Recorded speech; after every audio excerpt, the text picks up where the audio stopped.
Ladies and gentlemen, look, life is hard. There's no sugar coating it, and anyone who tells you otherwise is either lying to you or selling you something. You're going to suffer. You're going to lose things. People will betray you. You'll be afraid. You'll be overwhelmed. And some days you'll feel like a broken creature walking through a world that doesn't care.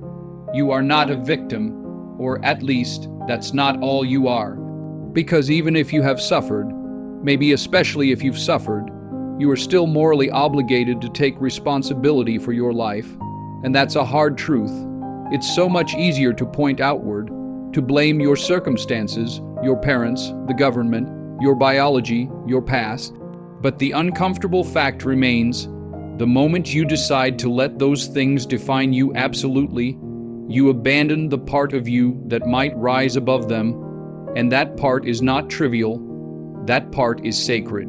Responsibility is not merely a burden, it is the path, it's the thing that gives your life purpose. Without it, you drift, unmoored, anxious, and resentful. But when you take it up, even imperfectly, you find a deep sense of orientation. You begin to understand that even though you didn't cause everything that's happened to you, you are still the one who must respond. And how you respond, that determines the shape of your future. Excuses are a kind of moral corruption. They're not simply errors in logic or a lack of motivation. They are refusals to confront the full depth of your potential. When you say, "I can't," what you often mean is, "I won't try because trying might hurt and failing might bruise my ego." But your ego is not the most important part of you. The part of you that is capable of growth, that can be forged in the fire of effort and adversity, is far more real, and that part doesn't thrive on comfort. It thrives on responsibility. Every time you tell yourself a lie, every time you make an excuse, you chip away at your own integrity. And you know it, you feel it, that quiet discomfort, that subtle bitterness, that undercurrent of guilt. It's the soul recognizing its own betrayal, because deep down, you know what you could be doing. You know what you're avoiding. You know what you've refused to carry, and the more you lie to yourself about it, the heavier that burden becomes. It is far better, morally better, psychologically better, spiritually better, to shoulder the responsibility voluntarily. To stand up and say, "This chaos may not be my fault, but it is my obligation to confront it." That is the noble path. That is the path of meaning, and it requires courage, real courage, not bravado. Not the kind of shallow self-help nonsense that tells you to believe in yourself, while ignoring your faults. No, it requires the willingness to look at your own inadequacies, your laziness, your fear, your excuses, and then to act in spite of them. Taking responsibility means you don't get to hide. It means you wake up and ask, what needs to be done today? And then you do it, not because it's easy, not because you'll be praised, but because it's right, because your life matters, because what you do echoes beyond you, in your family, in your work, in your soul. And if you can understand that, if you can really grasp that responsibility is the antidote to despair, then you can stop making excuses. You can stop retreating from life. You can become someone who carries the weight of their own existence with dignity, and maybe, just maybe, someone who helps others carry theirs. And that is no small thing. That is the beginning of redemption. Life begins in chaos. From the moment you are born, the world is unpredictable, complex, even hostile. You don't choose the time or place of your birth. You don't choose your family.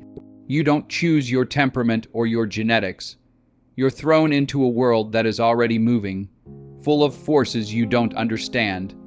And so, the initial condition of life isn't order, it's disorder. It's uncertainty, it's suffering. That's your starting point, and pretending otherwise is dishonest and dangerous. But here's what's extraordinary. Even though you begin in chaos, you are not condemned to remain there. You are the creature capable of transforming chaos into order. You are the bridge between what is and what could be. That's what it means to be human. Not just to exist, but to impose meaning on existence through voluntary action. You take the raw, unshaped mess of the world and your own life, and by orienting yourself toward what is meaningful, by disciplining yourself, by telling the truth, you carve something real and stable out of that uncertainty. The process isn't easy. It's not meant to be, and you'll fail many times, but that's part of the transformation. That's how order emerges, through your conscious, courageous effort to wrestle with the unknown. Think of the myths, the stories we've passed down through generations. The hero descends into the underworld, into the belly of the beast, into the heart of the forest. Not because it's safe, but because that's where the treasure is. That's where the growth is. That's where the old self dies and the new self is born. This isn't just poetic language. It's deeply psychological. Chaos is the realm of the unfamiliar, of change, of potential. But it's also the realm of danger. Order is the known, the structured, the familiar. But it can become tyrannical, rigid, lifeless if it isn't renewed. So what are you supposed to do? You're supposed to walk the line between them. You're supposed to venture voluntarily into chaos, not to be consumed by it, but to engage with it and bring back something of value. You return and the world is better. You are better, and that's your responsibility. That's the sacred task. When your life is falling apart, when things are uncertain and you feel lost, the instinct is to run from the chaos, to retreat, to hide, to numb yourself. But the better path, the harder, nobler, redemptive path is to face it directly, to step into it with open eyes and a willing heart, not because it guarantees success, but because it transforms you into someone worthy of success, someone strong enough to carry the weight of their own life. And that's what discipline does. It brings order. When you commit to structure, when you commit to something higher than your own comfort, you're not enslaving yourself, you're liberating yourself. You're choosing to live intentionally, to act in accordance with meaning, to sacrifice the present for a more stable and purposeful future. That's the price of building something worth having. That's how you clean your room, how you fix your relationships, how you repair what is broken both inside and around you. So yes, life begins in chaos. That is your inheritance, but your destiny is order. Not imposed by force, not granted by chance, but earned through responsibility, truth, and sacrifice. That's the real adventure. That's the romantic core of life. Not running from the storm, but sailing directly into it with your hands on the wheel and your eyes on the horizon. Because when you do that, when you choose to face chaos willingly, you become something more than a person. You become the author of your life. The truth is a burden and a gift. It's not soft and it's not safe. But it is necessary. It is what aligns you with reality, and reality, no matter how harsh it may appear, is the only foundation upon which a meaningful life can be built. To speak the truth, especially when it's painful, is to accept responsibility for existence itself. It is to stand face to face with the chaos of life and refuse to flinch. Excuses are seductive because they allow you to escape that confrontation. They are lies, often whispered to yourself in moments of weakness. They mask themselves as logic, as reason, as self-preservation, but at the core of every excuse is a refusal to tell the truth about who you are, what you fear, and what you're failing to do. And the more you lie, the further you drift from the solid ground of your own integrity. You become fragmented, anxious, uncertain. You begin to resent yourself, even if you don't admit it out loud. But truth, while painful, is cohesive. It unifies you. When you begin to tell the truth, even just a little, you stop being at war with yourself. You stop negotiating with your own cowardice. And in its place, you build a kind of inner alignment that cannot be easily shaken. That's not an easy path, and it's not without consequences. Speaking the truth can make you unpopular. It can disrupt relationships. It can tear down illusions that you've depended on for years. But what grows in the space where falsehood once lived is something stronger, something real. It starts internally. Before you speak the truth to others, you have to stop lying to yourself. You have to stop pretending you don't know what you're doing when you procrastinate, or isolate, or indulge your worst habits. You know, there's a quiet voice, your conscience, that tells you. You just keep pushing it down because listening would mean changing. But if you ignore that voice long enough, it goes quiet. And when it does, you lose your guide. You become lost in your own life. Telling the truth doesn't mean spilling every thought that comes to mind. It means aligning your words and actions with what you deeply know to be right. It means having the courage to say, "I don't know," when you don't. It means being able to look someone in the eye and say, "I was wrong," when you were. It means setting boundaries, standing up for what's meaningful, and refusing to participate in what you believe is false or corrupt, even if it's easier to stay silent. Truth is the mechanism by which order is generated from chaos. When you speak truthfully, you bring clarity to confusion, direction to aimlessness, and strength to weakness, and it's contagious. Just as deceit breeds fear and cynicism, truth inspires courage and trust.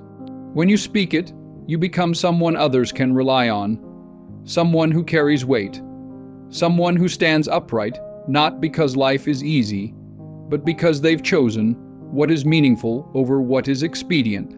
That's not just a psychological achievement, it's a moral one. It's the refusal to become complicit in your own decline. It's a declaration that your life matters enough to confront directly. And so, while the truth may hurt, and it often does, it is the pain of transformation, not destruction. It is the pain that burns away what is false so that what is true can take root. So speak the truth, first to yourself, then to the world, even when it costs you, especially when it costs you, because the price of silence is far greater. The price of silence is your soul. You have to aim. That's not optional. Without a target, without a vision of where you're going, you drift.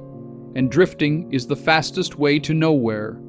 People talk about motivation as if it's a lightning strike. You either have it or you don't. But motivation is born from direction. You have to know what you want, not in some vague, abstract sense, but in a concrete, articulated, and even sacred sense. What would your life look like if you got your act together, not perfectly, but truthfully, earnestly? What could you become if you sacrificed comfort for growth? That's your aim, and it should be high, higher than you think you're capable of, because the goal isn't to feel good about yourself. The goal is to become someone who is good, someone who is competent and trustworthy and capable of carrying weight. But aiming high does not mean starting high. You must begin where you are. That might mean you clean your room, quite literally, or that you finally reply to an email you've been avoiding, or that you apologize to someone you've hurt. These are small things, but they're not insignificant. They're the foundation when you take a step in the right direction. However small, you signal to yourself that change is possible. You transform the overwhelming into the manageable, and that's how you build confidence, not by feeling empowered, but by acting when it's hard and proving to yourself that you can do it anyway. People often paralyze themselves with perfectionism. They wait for the ideal conditions, the perfect moment, the certainty of success before they act. But that's not how life works. You don't get clarity before you move. You get clarity asterisk because asterisk you move. You adjust as you go, you fail, you learn, you fall, you stand back up, and through that process, you refine your aim, sharpen your character, and develop resilience. That's the path forward, not a straight line, but a spiraling upward motion. Naming high, starting low, and refusing to stop. There is profound humility in beginning at the bottom. It forces you to confront your limitations, but it also gives you something priceless, an honest relationship with reality. You're not pretending to be something you're not. You're acknowledging where you are and choosing to move forward regardless. That's the kind of humility that breeds real strength, because you're not relying on illusions anymore. You're building yourself, brick by brick, truth by truth, action by action. And you will want to quit. That's inevitable. There will be days when everything feels pointless, when the burden is too much, when the voice in your head tells you that you're not good enough, not strong enough, not smart enough. And maybe some of that is even true, but it doesn't matter. What matters is that you don't stop, because the alternative, giving up, is worse. It's spiritual decay, it's bitterness, it's the quiet death of everything you could have been. So what do? You aim higher. You dream of the person you could become if you truly committed to it. And then you do something about it today, not tomorrow. You take the next step, no matter how small. You tell yourself the truth about what you've been avoiding, and you keep moving, slowly, imperfectly, painfully, but forward, because the distance between who you are and who you could be is only closed by action. And if you refuse to stop, if you keep aiming higher and starting where you are, then over time, you will become someone you are genuinely proud of, and that, in the end, is worth every struggle. Discipline is not a punishment. It's not something cold or cruel or mechanical. It's not the enemy of freedom. It is its foundation. And more than that, it is an act of love. It is the expression of care for something that matters, something higher than momentary pleasure or emotional convenience. Discipline is what you offer to the future version of yourself, the one who depends on the actions you take today. It's the evidence that you value your own existence enough to take it seriously. There is a strange and powerful beauty in living a disciplined life. Because what you're doing, at its core, is sacrificing what you want now for what you want most. You're trading impulse for purpose. That isn't a loss, it's a profound affirmation of meaning. When you get up early, when you work hard, when you resist the temptation to lie, to give up, to turn away from responsibility, you're saying to yourself and to the world, what I could become is worth the pain of discipline.